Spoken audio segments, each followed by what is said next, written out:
Hello there, and welcome to Pink Milk, your Star Wars podcast. For us, superfans, today is someday, and someday my co-pilot is my friend Goose from Triad of the Force. Let's get into this thing and drink up. Hello there, everyone. Welcome back to Pink Milk. I'm your host, Bryan, and, you can call me Space Daddy if you want to. You can follow me at DeathXRobot on Instagram and on Threads. And get ready to have a wonderful conversation with my friend Goose. As I said last week, my husband Tom, your better host, is off in New Jersey with our family, visiting his family and aunts and uncles and cousins and all of those wonderful things, doing everything but watching and talking Star Wars would be my guess. So we had just finished an amazing, excellent flashback episode of The Acolyte in episode 7. Oh, some choices were made. To talk about this episode, I brought my friend Goose on from Triad of the Force, a wonderful podcast, an even more wonderful person that I've gotten to know very well over the years, from Star Wars Celebration to our experience at the Andor premiere. He's gone on to do many a more, premieres, walked many a red carpet, and we were going to talk about episode 7. However, because we're Star Wars friends, like many of the Star Wars friends do, we started talking about anything and everything but The Acolyte, episode 7. So I will talk about episode 7 along with the finale next Tuesday. So I'll see you next Tuesday with Tom to talk about The Acolyte. However, today I'm going to see you with my friend Goose, talking about the state of Star Wars in general, from social media to Disney acquisitions to George Lucas and Obi-Wan, Andor, a whole lot of just general Star Wars chat. These are some of my favorite Pink Milk episodes because this is what us Star Wars nerds do. We don't all just sit around talking about lore all the time and watch YouTube videos about this clip or that clip. We start off with one thing, and what Star Wars does after 40-something years of amazing storytelling is we talk about the whole thing as a whole. So here we are. Let's just get into this thing, right? Because Goose is a lot more entertaining than I am. All right, I'll see you at the end of this, and let's drink up. Hello there, my friend Goose from Triad of the Force. How are you, my friend? It's Thursday now when we're recording. I am looking forward to Friday. I'm a little tired, but I'm happy. Overall, I think, I got my health. I have some pets running around. The weekend's almost here. We just got a new episode of The Acolyte. So, what else can I ask for? Work sucks, but work will always suck. So, happy to be here now, hosting and talking with you. It's been far, far, far too long since we have chatted in one of these spaces. So, very, very happy to be here. It has been. Also, you're here because, as I mentioned last week, Tom is out of town, but my family will get back later this evening. I'm very excited. I cannot say out loud that I enjoyed a week without anyone. I definitely will not say that the quiet was nice. I will not say that no screaming was nice. I can't do that. That would be wrong, correct?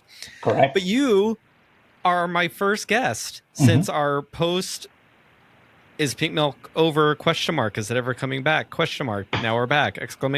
You're my first guest. So hello. It's an honor. It's an honor. I will say that. It has been so long since I guessed anywhere. So what better place to do it here?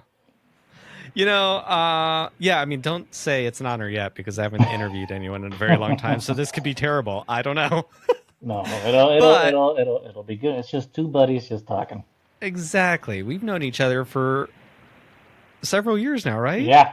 I feel insane. like since officially in person since Celebration Anaheim. Yeah.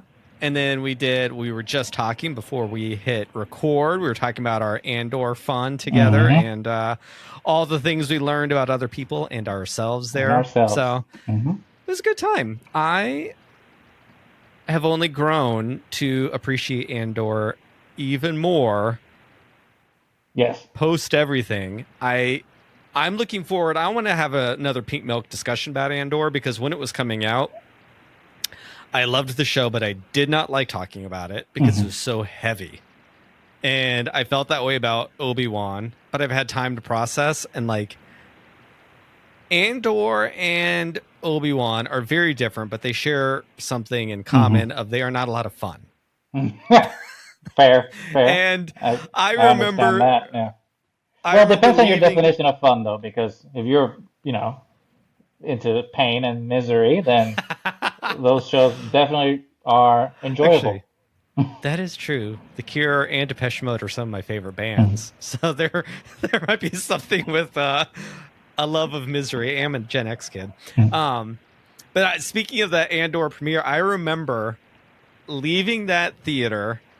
Everyone was so excited to chit chat, and I don't think any of my friends that I was there with had ever seen me IRL in a post like Star Wars thing. And it was already like, thank God Celebration happened, because I am like, I think far more quiet in real life than I am like in front of a microphone. I'm definitely like a wallflower, and I always talk about that.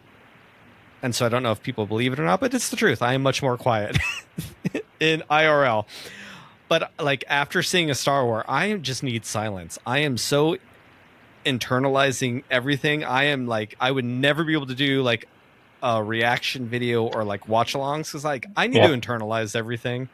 And but I feel like I was really quiet for like 2 hours after that event. I didn't talk to anyone for quite a while because I That was was just and in my head. that was definitely the one of the, if not the worst environment to not want to talk to someone about it, because it was an environment of overload of just It sure fans was. fans wanting to love a thing and then thankfully loving the thing and just you know bursting at the seams wanting to talk about everything for the rest of the night. So I Yep. am very sorry that you needed to have alone Dude, time, because we were doing quite the opposite, in elated. fact. Yes. I missed a selfie with Kathleen Kennedy. Like I was there with Queen, friends who Queen. did. Like I was like, but I don't even think I saw her. I was so in my head. I was like, oh no, womp womp. But I don't know. That's how I view a Star Wars, and I think that's how I'm also watching Acolyte, because I keep reading lots of things with Trinity. And yes, we love Trinity. I don't care about actors. I don't expect things like. Actually, before I get into this, like, what if since we haven't really talked on mic about what you're thinking of the show, we're basically done. We have Yeah, one yeah. more episode left. What have you thought about the series? Because you're also a massive THR fan, right? Massive. Like, I don't know if massive. okay, Massive is a massive word. I would say that I have been enjoying the High Republic era substantially. Like I've read okay, all the adult novels and the young yeah, adult ones. The only ones I haven't read are the grade books. I read the mm-hmm. main run, High Republic comic books by Cavan. I haven't read the High Republic Adventures by Daniel Jose Older. So I think I've maybe read 75% of all the High Republic stuff that has Okay, been out there, and I've enjoyed most of it yeah, for the most part. So Acolyte is definitely the show that I was looking forward to the most when it was announced way back in, in the ancient 2 times. years ago, right? Yeah, I don't even remember. It felt like it's been so long that I've been waiting for this show, and it's wild to think about when you say that the show's over, because I'm just like, how the hell can this show be over when I've been waiting for it for years? It's one of, Mm-hmm. and I don't mean to get a little philosophical here about it, but I'm just like, isn't that what life is? Like, you just wait so long for these incredible moments, and then you get to the moment, and then the moment's just over. And the older you get, the Oh, faster the moment ends, and the longer you have to wait. It's wild. It's wild. But anyway, I digress. oh my God! No, I have to say, I waited 27 years. Well, let's not say 27 years, because you're not waiting for this since you're a child. But like, I've been waiting to find someone. right? And being a young gay dude and coming out in the 90s and early 2000s, like, there was no role models for relationships. Like, it was a lot of fun, don't get me wrong, and I enjoy that part of it too. But like, I always just wanted to find my one person that I was meant to be with. And I found that person, and we were together almost 17 years. Like, and that 17 years is like gone by. You're fully a teenager in that relationship. I know. I'm like, I am 45, so 17 years. Like, I've spent the bulk of my life with the same person. My entire like adult life has been with one person, and it's gone by so fast. It's crazy. But thankfully, I agree. Thankfully, a good one. Oh, not a good one, a great one. A great one. Yes. Sorry, everybody else. Sorry, everyone else. But that's great, you know? I mean, and some are still waiting, so. Yep. No, I agree, though. Like, the wait is, and then it does go by fast. And before we get into this episode, I want to talk about this with you, because it's been on my mind a lot since coming back to Pink Milk a few months ago. We came back, we did Ahsoka, we took a little break again, but now we're back again. And I enjoyed Ahsoka. I like Ahsoka a lot. But I feel like maybe not. The exception might be in live action Star Wars, Mandalorian season 1 and 2. Every other live action project, I've been left wanting more and not feeling like I got all of it. Like, I don't want to be up here like, blah, blah, it's all garbage, because it's all been great. But I feel, before we get into today's episode, they've got a lot to do in one episode to like actually have it wrap up. Yep. I am worried about feeling the same thing. Like, I know it'll be good. It's not that it won't be good. All of Ahsoka was great. But I still feel like, I personally, in looking back, Ezra shouldn't have gotten back yet. Like, it felt like the start of a new story, and I'm gonna have to wait years for that other story. And it's like it's a criticism for me in live action Star Wars television that I'm starting to wish, and we were just talking about Andor too. Andor was super successful because they had, like, I guess once you put it all together, like 10 hours to tell a story, not 3 or 3.5. Right. And it worked really, really well. And I'm really excited to see Andor. Hopefully it still comes out at the end of this year. And to see how that plays out in a much longer period of time, because season 2 is supposed to be over, what, like 4 years, right? From what we know. I don't remember. I read it once. There's time jumps. There's time jumps after every arc 3 of episodes, right? But I don't, off the top of my head, I don't remember how many years. But that show, I felt, even with its cliffhanger ending of, oh my God, they're building the Death Star, felt really, I'm very satisfied. I got a whole story. Yeah, absolutely. And that's the only show that I feel like I've gotten a whole story from. And we have to wait so long. And maybe it's because I also do a podcast with a more casual fan. Like, people like us, I remember all of it forever. I might have to go get a little refresh on a couple of details, but like, I remember these stories forever, so I can just pick it right back up. But he can't, and most people can't. Right. Because I think, especially when you get back online, and we were talking about online spaces, I was off social media for almost a year. You get in this bubble, and Star Wars is not really catering to us. It is, but it has to cater to a much bigger audience. And most people who would even say they love Star Wars don't remember it again. They see a movie once, and they're like, oh, I love Star Wars. Yeah.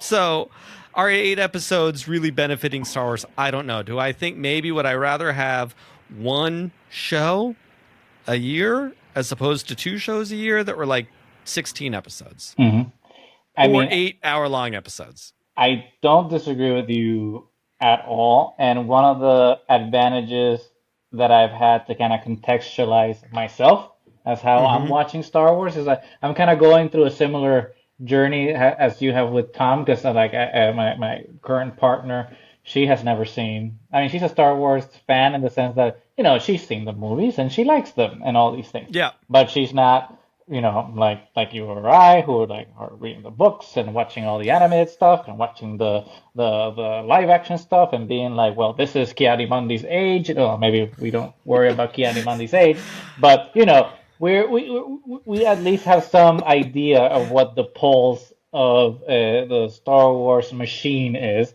and Yep. she hasn't. And bless her soul, she has decided to kind of join me in this journey and to kind Oh of my like God, I love prepare it. to kind of like prepare for the Acolyte, which just been rewatched. No, I've been rewatching and she's been watching for the first time. All of these Star Wars shows, and I kind of maybe did a disservice to her by starting with Andor because she loved Andor and it set the bar really really high. And I guess to your point, Andor. I mean, it's like gilding the lily. We keep like hyping Andor, but it deserves it because it's just an It's amazing great. show. But Andor, if you look at it objectively, it just does the opposite of what every other Star Wars show has Hmm. been. No, I mean, not just Star Wars show. Let's include Marvel in there too, because I think this is a symptom of the Disney Plus machine of how they're just pumping out. I hate to use this word, but how they're pumping out content. And Yep. Andor, 12 episodes. Each episode is like at least 40 minutes long, so like there's length to them.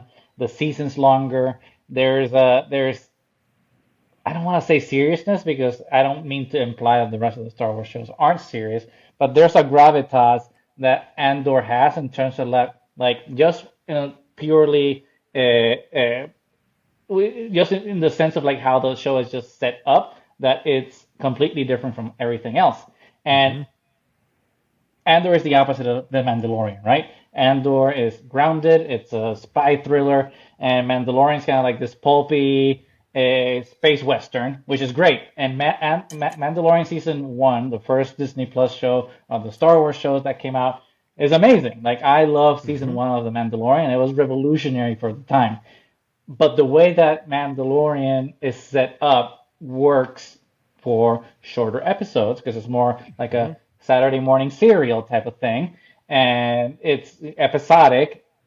It just worked to be shorter episodes with a shorter season.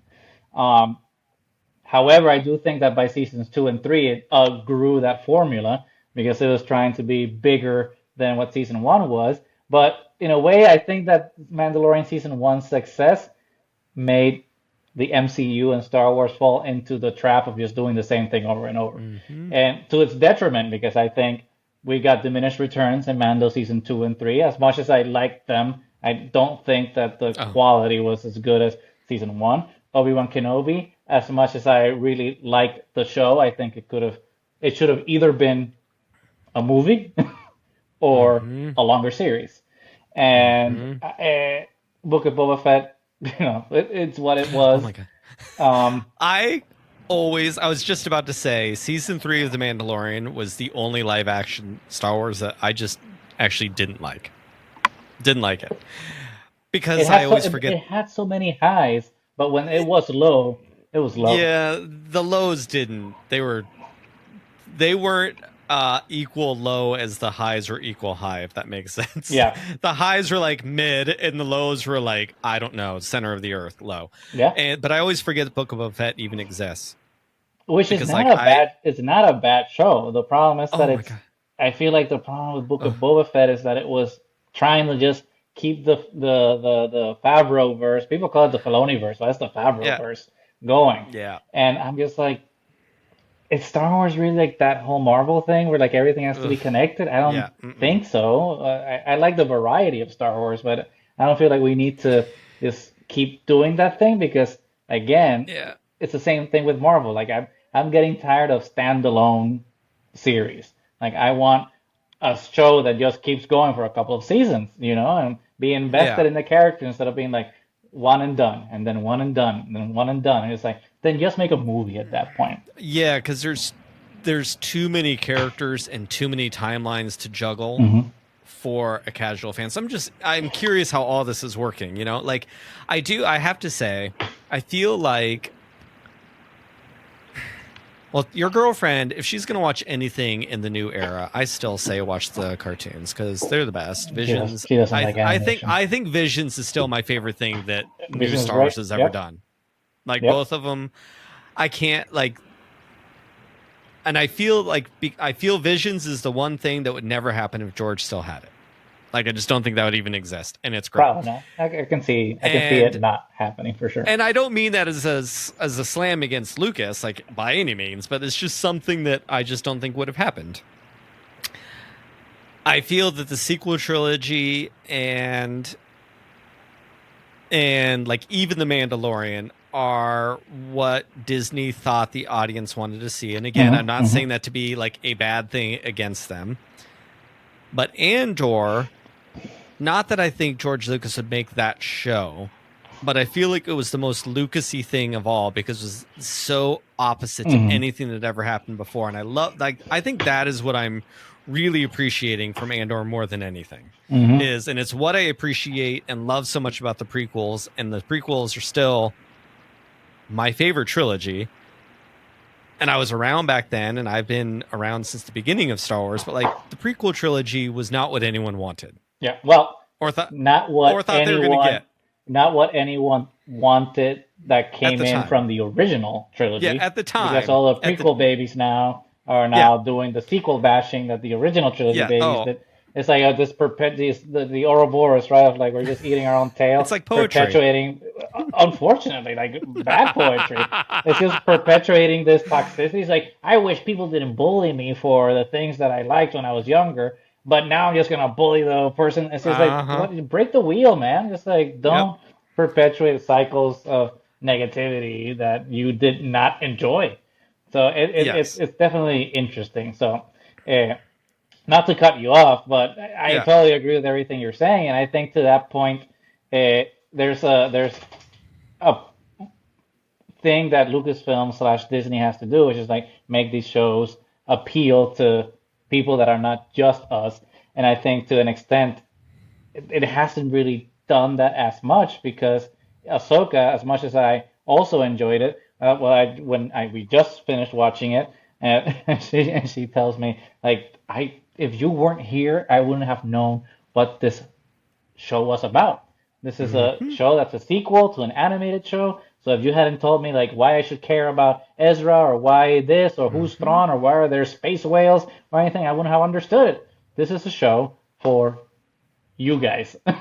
And not just that, but then as I was watching it, it reinforced how I felt by the end, where I'm just like, I remember when I saw it the first time, as much as I liked it, by the end of it, though, I felt like this isn't a season finale. This is a mid-season finale. Like, back in my day, there were, 12, 16 episodes, and there were mid-season finale, there's a break, and then you start the season again. Yep. And that's how Ahsoka felt to me. It's like, episode 8, that's the mid-season, then we're going to pick up again, instead of being like, oh, it's over? So we kind of ended where we started, just with the roles and burst. Which is fine, don't get me wrong, but we just need to see it continue. You know what? I feel like it's not fine. I enjoy it nonetheless, but I really don't think it's fine. I actually think it's kind of bad. And I think that's where I'm getting like, and I don't, I feel like because of the internet, and this is, listeners, I'm getting back to the Acolyte. I promise. I have a reason for this conversation. I feel like, I just completely lost my train of thought.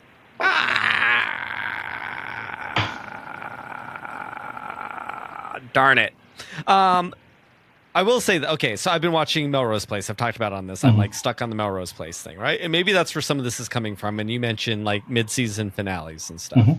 And you have 26 episodes. Now, Melrose Place is not nearly as good as I remember it. But you have 26 episodes, so a lot can happen. And I feel like it's not good. I can enjoy all of these shows, but I don't know if it's really good TV. And this is where I was going. Oh, there we go. Thank you, Bryan. I feel like big Star Wars fans that are making podcasts, listening to podcasts about Star Wars are probably online a lot. If you're making Star Wars podcasts, you're definitely online a lot. Like we have to. Or maybe you don't have to, but we feel like we have to. Let's put it that way. We shouldn't. Exactly. But I feel sometimes, and I know this mostly from what I learned when talking about The Rise of Skywalker, because I learned a lot. People and that was a while ago, but I made a lot of people upset because I did not like that movie, and I don't know if I like that movie. I haven't seen it in a long time. It's not good. Yeah. I can But, validate you. Don't worry. yeah, like I feel like sometimes we don't want to go online and say we don't enjoy something because we don't want to get labeled as the toxic thing. Or, I mean, I approached online for a long time very naively and trying to read everything in good faith. And now I know that doesn't exist. However, I still choose to think most people are acting in good faith. And so, like, I don't want to say, like, these 8 episodes at 30 minutes apiece, it's not good. You're trying to tell too big of a story. And that's why I think, to go back to Mandalorian Season 1, it didn't tell a huge story. And it worked really, really well. But we're telling too... Honestly, actually, Obi-Wan Kenobi could have worked. I don't know. It's good, but it also focused too much on Leia, not enough just on Obi-Wan. I feel, as much as I love little Leia and Lola, and I love what that whole thing brought, I don't think the show needed it. I think it could have really just focused on Obi-Wan and probably been a really, really great episode, or great show. Because they were trying to tell too much in 8 episodes. And I think that is somewhere where the Acolyte is actually kind of succeeding, because we're not really breaking into what's already happened in Star Wars. We're reading into a Virgins in the Force, and oh my god, this means Anakin Skywalker. Oh my god. Right. But nobody else is.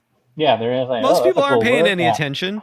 You know, like, in preparation for this, there's that great line that Mother Anastasia says in this episode of, like, your good intentions or whatever are going to be the end of you. Yeah. I don't think she said good intentions because your noble your noble intentions. There we go. Yeah. And I was watching a YouTube thing, and this person kept going on about Order 66 wasn't the Jedi's fault. And I'm like, okay. I don't feel like you have to be a knee-deep into Star Wars to have a podcast. I want to be one of those people. Either a casual fan, i.e. Tom, can have a podcast and enjoy Star Wars. Yeah. And I can see, and it was interesting to me because, of course, I found myself annoyed. And I'm like, well, but maybe this is the failing of the show in a way or something. I don't know. I don't think I didn't once pick up on alluding to Order 66 because that had nothing to do with the Jedi. But, like, Order 66 happened because the Jedi already screwed themselves over in the public eye by getting too involved in politics. And I think that's what she was alluding to. And Order 66 never would have happened if the galaxy already started to mistrust the Jedi.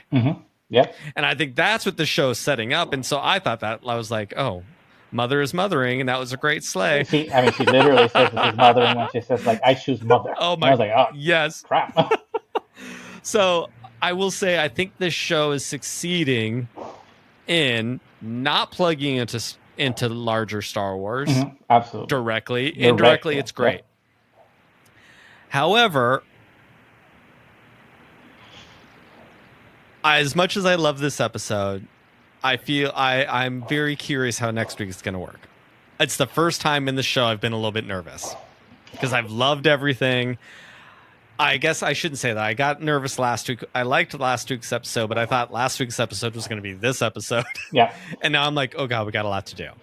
You know, it's interesting because I agree with a lot of what you're saying, and I try to be fair, right, and not just like be well, I would do because that's unfair. She's like, well, if it were just up to me, the whole world would be different, right? I have to judge the thing by how it is, and obviously that's influenced by how I perceive the world. So obviously there's some personal bias in how I'm talking about it. But for me, like, the interesting thing about the Acolyte is that I feel like the things that it does really well are also the things that it lacks to an extent, because it's a short season with short episodes. And I think that to its benefit, I think that the writers' room have done an extremely good job of being very efficient with their storytelling and like being very concise and giving us intense character moments and short dialogue, but that's intentional to be able to give us all the story that we need and move the plot forward in a satisfying way. Because a lot of things happen in very short amount of time, and we get a lot of character development in very short amounts of time. And I think that that is to its benefit that it's able Yep. to convey a lot of information in a short amount of time. But it's also to its detriment because then it's just like we want to see it kind of play out a little bit more. And I think it's like music, right? Music's not great because of all the notes. Music's great of the silence and the moments in between, right?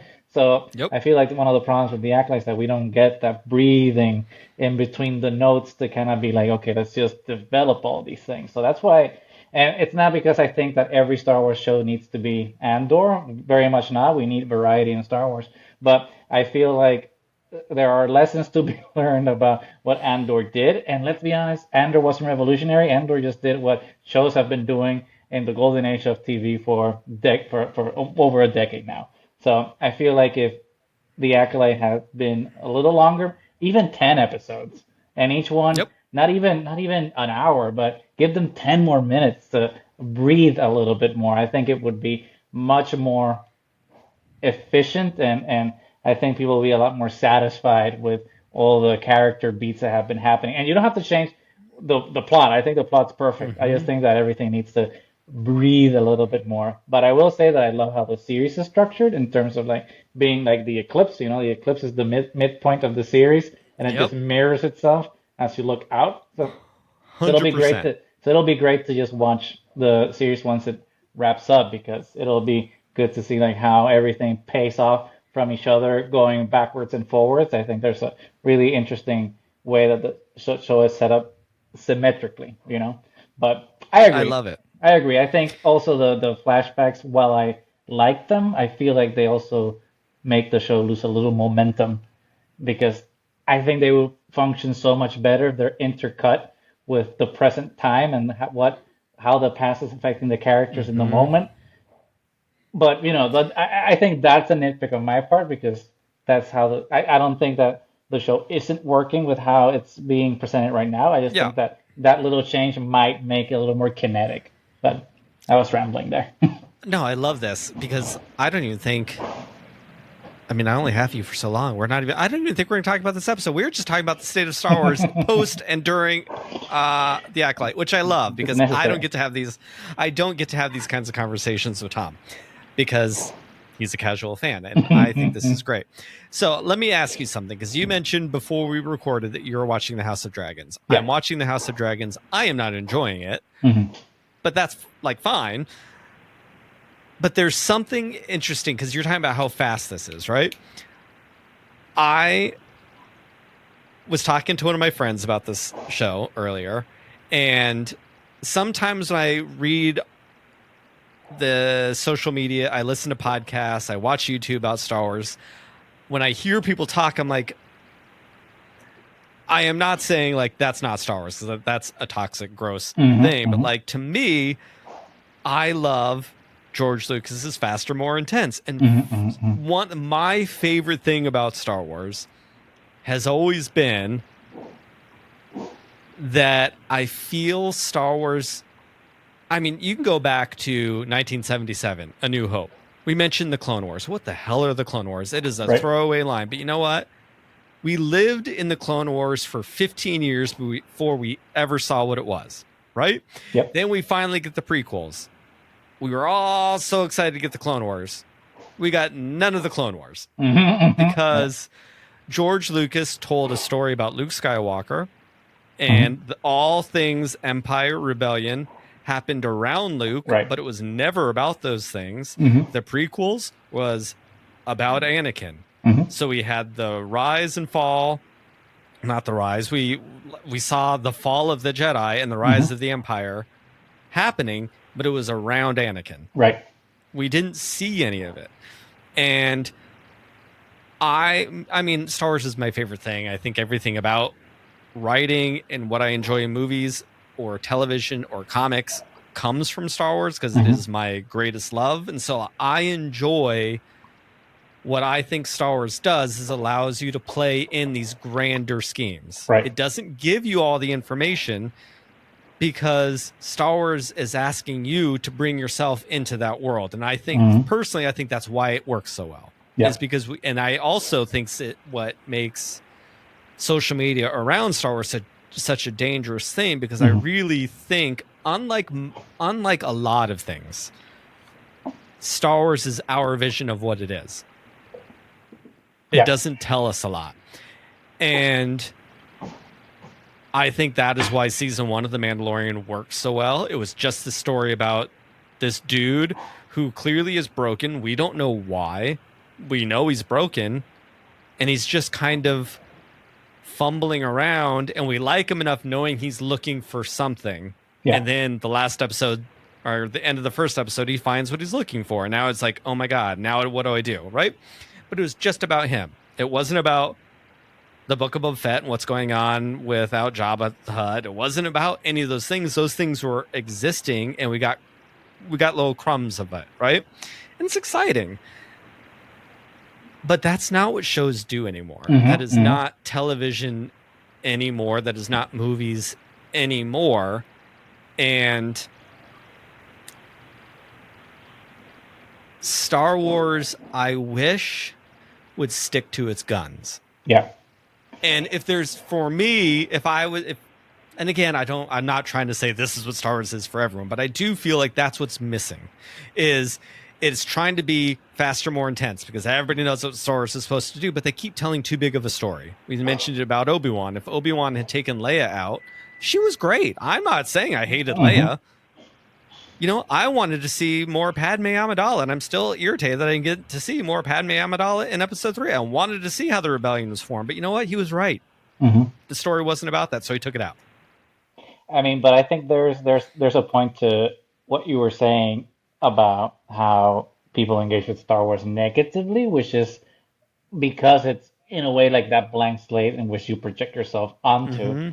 There is a sense of entitlement of how Star Wars is supposed to be, because you're like, well, this is my Star Wars and I see it this way because I projected myself in this way. And it kind of, I mean, one is toxic because it doesn't let you be open to how other people project themselves onto it, and creates a sense of entitlement that makes it too precious of a thing that doesn't let it evolve.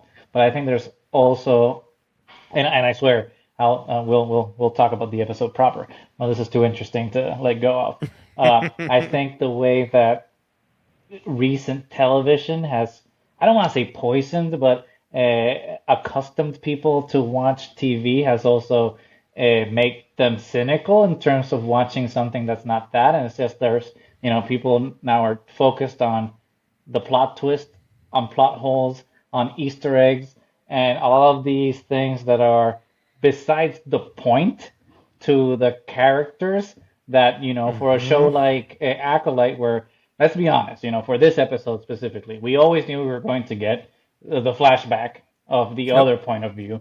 And we always knew that in this flashback, we would see what the Jedi did wrong.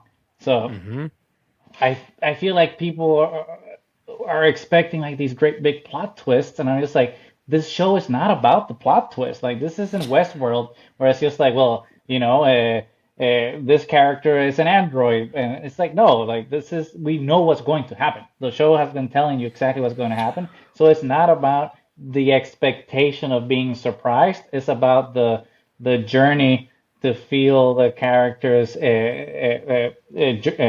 emotional catastrophe, right, with whatever happened at Brendock and whatnot. So I think that we need to relearn how to watch TV sometimes, because sometimes TV is not about the plot twist. Sometimes it's about the emotional twist. First of all, the Easter eggs, they were at one point in time. I love Easter eggs. They were don't get me wrong. Yeah, they're supposed to be fun. You're not supposed to have hot debates about an Easter egg and then criticize that it wasn't told well enough. I'm like, there's it was a supposed reason to why be they're fun. called Easter eggs. Yes, the whole line of like, because of a hyperspace thing in this episode was just fun. Delicious. Yeah. That's it. We don't need anything else. It's perfect. Boom. Vernestra Rowe, I get sick. Or whatever. I don't get sick. I get on whatever. Great. It was a fun Easter egg. We don't need to have long conversations about it. It was just fun. You're just supposed to go. That's it. I feel like and the plot twists. And I've mentioned these kinds of things over the years, and I know the counter is always, Luke, I'm your father. It was not a plot twist. It was a revelation in a time that those kinds of that I'm your father's been around every fucking, excuse my language, every soap opera forever. Like, it wasn't that it was shocking in this moment because up until Star Wars, science fiction never looked like Star Wars. Right. Fantasy never looked like Star Wars. Like Star Wars, like this, I don't, who knows? I think with so much stuff out, Star Wars will never be able to happen again. Everything's already been told. Until we get some new form of medium to watch and view things, once like 3D and whatever, these little head suits on, you can probably do some crazy things again. But sitting in front of a screen, it's all been done for too long. Star Wars and the Luke, I'm your father still works because it wasn't a plot twist. It wasn't a thrill. It wasn't a, oh, gotcha. And it still has the emotional weight. And the entire next movie dealt with that one comment. Right. And I think, like, I'm not the biggest Marvel person. MCU. I love a lot of Marvel comics. MCU, not the biggest fan of. But I enjoy it. They're fun. I go to the movie, I have a great time. I love just being able to be a casual fan about something because I get too hyper-focused on the things that I love, right? But I will say, like, the Thanos snap, and I think all of the MCU, which I'm not going to credit the MCU for interconnecting all these characters, which maybe on film did that, but that's what Marvel Comics had done since forever. So that would be, I'll credit that to Stan Lee where it deserves. But like the movies post that didn't really deal with the after effects all that much. A couple lines here or there, a couple people, I was blipped, but it usually became a joke. There was nothing, it didn't have any gravitas because by the next movie, people just came back. And then that big movie was just it built up to a CGI battle fest. It wasn't building up to the revolution, the resolution of like, I'm your father, and now a son's going to save the father. Like that had a lot of emotional weight. Yeah. And it was so good. And like, I don't know. Maybe people don't want that anymore. It's very weird. And that's like, you said it earlier, Disney's making content and that's what it feels like. And there's a lot of greatness in each of these Star Wars shows, but I have to say, I don't know. Look, I have loved the show. I also was looking forward to the show. I was mostly looking forward to it as a gay person thinking, okay, we're finally going to get gay people on screen. We're pulling typical Star Wars. Did they like each other? Yeah, but it wasn't really confirmed. However, I feel that this show is a very queer show. Like the perspective of everyone in it, I feel like is the look of the Jedi in this is like a queer person dealing with the church. Like that's what I just feel like. And not even just gay people dealing with the church, gay people who still go to church and still actually interact with that institution and weigh the pros and cons of all those things. That's what I feel the perspective of this show is. And that is my favorite part of this show, I think. And that's very gay, but like, I agree. There's no big plot twists. I can't believe people are still mad. Like they gave up that Ocean and May were two different people in the very first episode. It should have been like right then and there. We knew this wasn't a show about shocking mysteries. Right. Which is not which again, it's not a bad thing. Like sometimes because something is predictable doesn't mean it's bad. Yes. Because, lots of people were theorizing that Chimera was going to be the Sith. Well, we don't know if he's a Sith, but whatever. He's going to be the mask, red lightsaber wielding villain. And he turned out to be, and the reveal was great, even though it wasn't a surprise. Like when it happens, it's just like, oh, wow, that was good. Because like the stakes of it and the emotionality and the tragedy of every character that we lost along the way made the payoff, while predictable, worthwhile. I agree, because it wasn't a gotcha at all. And it was very similar. Honestly, it was so smart because you just saw him murder a little girl.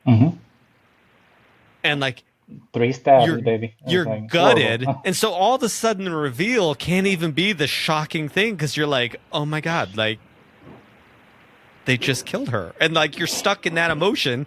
And then the second you have time to go, oh my God, it's him. He snapped some other dude's neck. And you're like, oh my God. Like it was that to me is why it works so well, because and not they just didn't. any characters, right? He killed No, like fan favorite yeah. characters all of a sudden that you thought were gonna be safe. That dude was way too much of a stick in the mud for me. Don't be careful. The Jordan Horde's gonna go after you.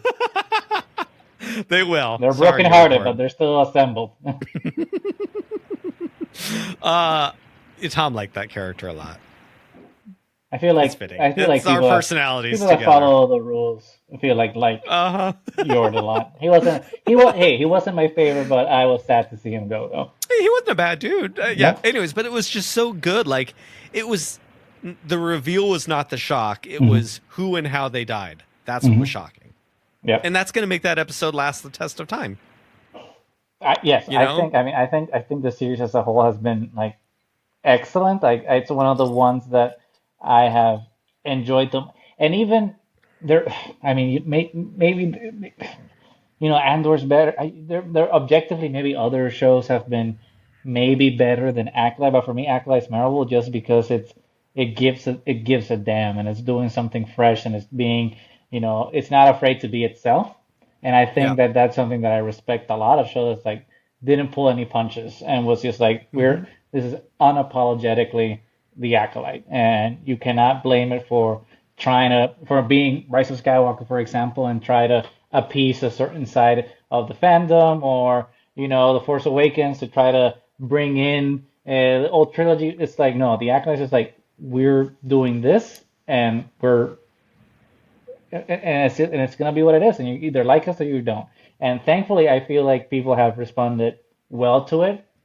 Yep. The people that haven't were the people that weren't gonna like it anyway. So. But to be totally honest, and to reveal more for the listeners, let me just tell you, we got a lot of listens for episodes 1, 2, 3, and 4. Mm-hmm. A lot. Then episode 5 came out, which was fantastic. Mm-hmm. Such a good episode. It had the reveal, amazing action. It was like nonstop the entire time. And all of a sudden numbers are different because all of a sudden people have stopped hate watching everyone's like YouTube videos and stopped hate watching all their YouTubes. And like your social media posts aren't doing quite what they were doing before because like people had to shut up. And I'm kind of here for that. And I agree. Like that I think is what I love so much about Andor. Andor was and that to me is the part I miss George Lucas's McClunky so much. Like I miss it. And all these people, I mean, there's no point talking about it. Like they're not fans. They may have liked a few, and they might be a fan of the first 3, but they're not Star Wars fans anymore, and that's fine. That's fine. Yep. Like the 3, but stop shitting on everybody else's parade because it's like you people keep talking about George Lucas. Well, you Nimrods are the reason you quit. Exactly. And George Lucas is the first one that would make them miserable by doing whatever he wants to do because oh my God, there's one thing that George Lucas has been known for, and it's just doing whatever the hell he wants. McClunky, there is no one will ever convince me any other way than George Lucas right before he sold it to Disney and said, you can't change these, which he put into the things because like, I don't want these things out. He put McClunky in there as a final FU to all of the jerks. Yeah. It's stupid. It doesn't work, but in the most George Lucas sort of way, it is perfection, and I love it. And it is like one of my favorite moments in any of a Star Wars now because it's just like real life commentary. And like, that to me was an artist speaking for his art to the people who are now viewing it. And I love it. But I miss that. And I am glad I do agree that the Acolyte is the Acolyte and is unapologetic about it. And I want more. And I want more. Like I want more of that. And so I'm very relieved because I know like it's the number 2 most watched season of Star Wars on live action. You never would have known that 3 weeks ago, jumping on the internet. But like to me, thank goodness. I am so glad I'm not glad that Star Wars gets hated on because I don't like Star Wars being hated on, but I'm glad that shows like the Book of Boba Fett were not successful. I'm glad the Rise of Skywalker, yes, it made a lot of money, so you can't say it wasn't successful, but it was the least successful of them because they played it way too safe and they were from my opinion, talking to the wrong people. Right. They were talking to the wrong people, and I'm hoping, and I would imagine, there's very smart people over there. Like, they're getting it. They're like, okay, we can't listen to these people anymore. They're not going to be happy with anything. You can't make a story. You can't write a story by committee to appeal to everybody, because then you're not being honest to an artist's vision. And I think that Star Wars needs to start learning from all the shows that have succeeded and all the movies that have succeeded. And the only reason that they have is because there was someone that had a vision and had a team of people that believed in that mission and just went for it. Because CEOs don't make movies, committees don't make movies, stockholders don't make movies. So when you just put all these people to start trying to find an aggregate number to figure out what's the thing that's gonna resonate, it's never gonna work, because people only resonate with artistry and with good stories. And The Acolyte, does it have its flaws? Sure, we can nitpick it all day long, and I'll be the first one to do it. What things don't work, what could be better, what things we could tweak. But at the end of the day, as a whole, am I happy with the direction? Yes. Is it exciting? Yes. Is it telling a worthwhile story that I want to see continue? Absolutely. And I'd rather see a show maybe not be as acclaimed, but take the risk of being unique and doing something different than just seeing The Mandalorian season 17, and see. I mean, as much as I love Din and Grogu, I don't want to see them go on 17,000 adventures doing the same thing. I want to see stakes, and I want to see storytelling, and I want to see new things, and I don't know. I'm rambling at this point. We haven't even talked about this episode. Dude, no, it's so funny. Yeah, it's fine. I don't think we're going to have time to. But this is honestly what needed to happen. This has been a really, really great conversation, actually, because I feel like this is one of my favorite things that I feel like. I guess it would be me. That sounds so gross, but one of the things I'm happy that I'm able to do, one of the things that I miss about the live stream more than anything, was having a place where people can have conversations about things that they agree and don't agree, and prove that it can exist, and actually talking about Star Wars is what's fun. Yes. Not to be afraid, not breaking into why are the witches turning into smoke now? Well, don't. Dude, some of the DMs I got, I posted a thing on Threads of they smoke now. Yeah, they smoke now. That was funny, yeah. Actually, back in I was like, oh, you fucking idiots! I know it was a goddamn joke. Right. It was funny. Give me a break. I think that's the interesting thing about it, though, and not to keep harping up on fandom, because I am so fed up with fandom that I just need to talk about it all the time. But I think that's a problem of the last couple of years, since the social media breaking down, and everyone. All the groups that were doing live streams together breaking off, and everyone going into their own silos and different, some people on Twitter, others on Threads, and so on and so forth, is that people have stopped talking to each other and just started messaging at each other. It's everyone on Twitter is just this is my take, and if you don't like my take, then you're an idiot, and all those things. And I think that we need a lot of spaces like this where you just come together in good faith to talk about it, instead of just sit on a podium and preach. Well, I think a lot less preaching and a lot more talking. 100%, 100%. I also, and here we are, two people with podcasts and YouTube channels, but I think there is our DMs are open, our emails are open. Yeah, exactly. There's a false sense of ownership, education, and understanding of all things media, because I have a YouTube channel or I have a podcast, whether that's the person producing them and putting them out there, and sometimes the people listening. I don't have any sort of film background. I feel like I know Star Wars because I have lived with Star Wars for 45 years. Like, so I think I know Star Wars, and I feel very comfortable talking about Star Wars. Like, do I feel as comfortable breaking down into like lore and all that? Probably not. No. But I also don't feel comfortable doing that because I don't think it exists. I think George Lucas wrote, like we talked about at the beginning of this, I think there is room for self-insertion in Star Wars, which is my favorite part of it. But like, I do think these are the kinds of things that have like made fandom not fun. And shows and people demanding, and then artists, not even artists, because an artist probably wouldn't do this. Companies feeling the need to explain everything. Why couldn't Snoke have just existed? Why the hell do we need to know who Snoke was? Couldn't he have just been a bad dude who could use the Force and he manipulated Kylo Ren? Wasn't that enough? It was enough for me. He was cool. I think he was weird looking. It's wild that really awful. we demand more consistency and history from our fake stories than we do out of history. Like how many historical accounts contradict each other? How many books of the Bible contradict each other? Like there's so many things in the real world that aren't consistent. And maybe it's a psychological thing. We kind of crave to have consistency in our life when everything else is a dumpster fire. And maybe that's why people project that lore must be perfect when it's just like nothing in life has ever been perfect. So like, why does this need to fit with a full bowl, especially when George Lucas already set it up as a mythology? Yeah, I forgot. Like, I don't remember the exact thread that I was reading.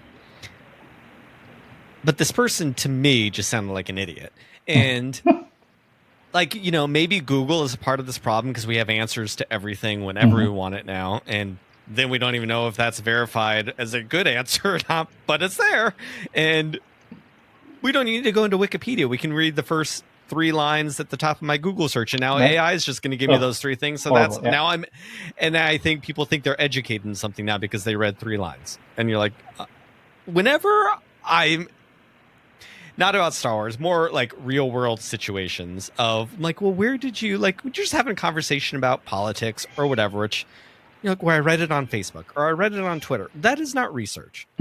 Like that is not like, that's a place to go, like, maybe get some perspective, but it's not necessarily real. I could be spewing all sorts of things about Kathleen Kennedy's going to get fired next week, and I have sources that said it, but it doesn't make it any realer just because I have a microphone in front of my mouth. Hey man, how many channels exactly have been going on for it's going to be 10 years now since Kathy Kennedy became, actually no, it's already been 10 years since she became president of Lucasfilm. And I think, but the thing about that upsets me is that it eventually will be true because she will.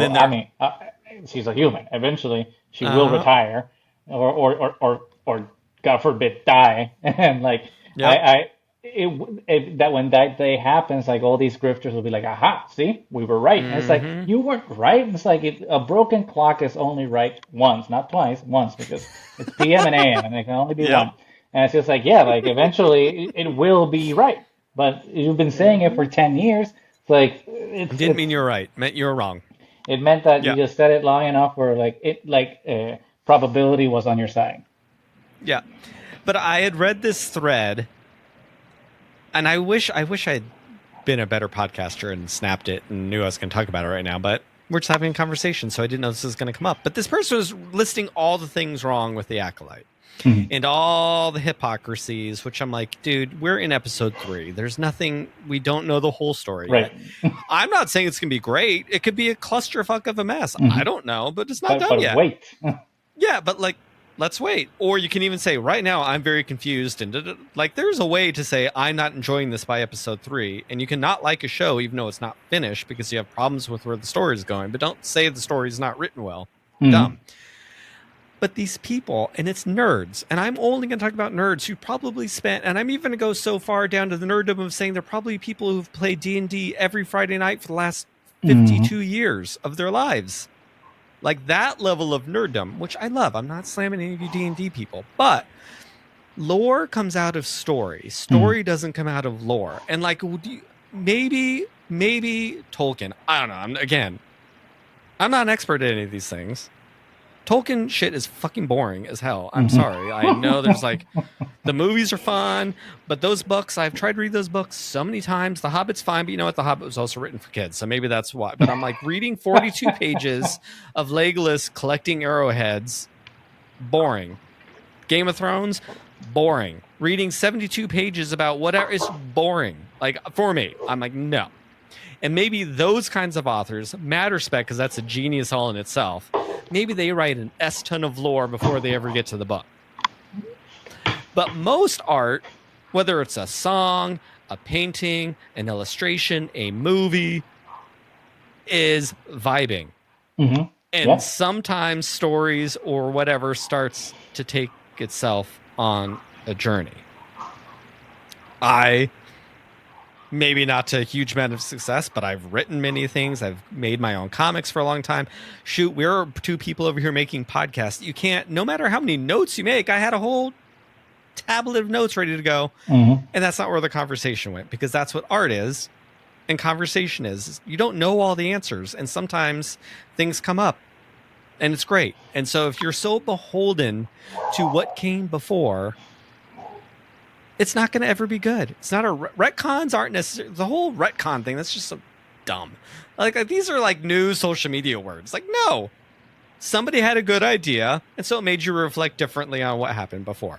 Leia was not always planned to be George Lucas's or Luke Skywalker's sister. No, it does not mean that George Lucas was a terrible writer. And F you, all those people who love to say how George Lucas couldn't write anything, yet he made Star Wars that you're still talking about 40 years later. Don't tell me he didn't know how to write dialogue, because his movie is one of the most successful things ever. It's part of pop culture.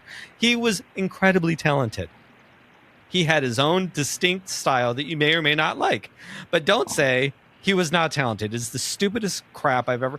Don't go and pull up your quote for even Harrison Ford said you can write this shit, but you can't say. Well, you know what? He was probably joking around because he was also in it. But oh my god, I hate it. The people that were saying that were the people that now fall on their ass to defend the lore of George Lucas and all these things. And it's like, weren't you like 15 years ago the one saying that he sucked and he killed your childhood and all these things? And it's just like, but now because someone else is doing it, now you have to deify it, because there has to be like this. It's religion, right? And religion has to have, it's a pyramidal structure. You need to have a god at the top, and if George Lucas fits that bill, because now he's the ostracized one, the martyr.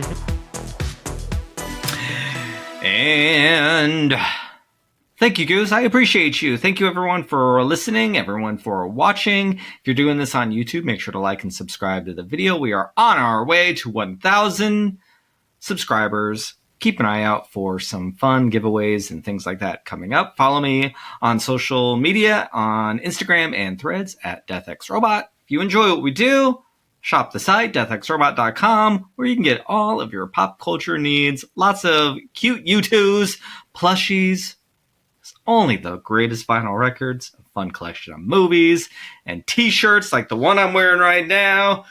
Check it all out. Goose, where can people find you?